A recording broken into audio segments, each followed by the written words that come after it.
প্রিয় দর্শক, হেফাজতের বাবুনগরী কত বড় মুনাফেক, বেঈমান আজকে দেখতে পারলাম। কালকে একটা ভিডিওর মধ্যে দেখতে পারলাম ফটিকছড়িতে বিএনপির একটা প্রার্থীকে সমর্থন দিয়ে বলে জামাতের বিরুদ্ধে জিহাদ ঘোষণা করছি।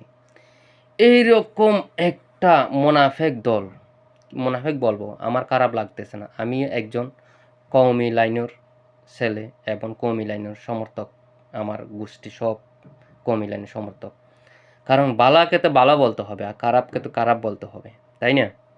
দেখেন বাবুনগরী সবাই, পুরো বাংলাদেশের মানুষ ৮০% মানুষ চায় একটা বাংলাদেশে একটা ভালো শাসক আসুক, দুর্নীতিহীন, ভালো একজন আইন কানুন প্রয়োগ করে এরকম একটা শাসন ব্যবস্থা চালু করতে চায়। কারণ অন্যদিকে দেখেন চরমোনাই, হেফাজত, এইগুলা দেখেন কি অবস্থা শুরু করছে বাংলাদেশের মধ্যে।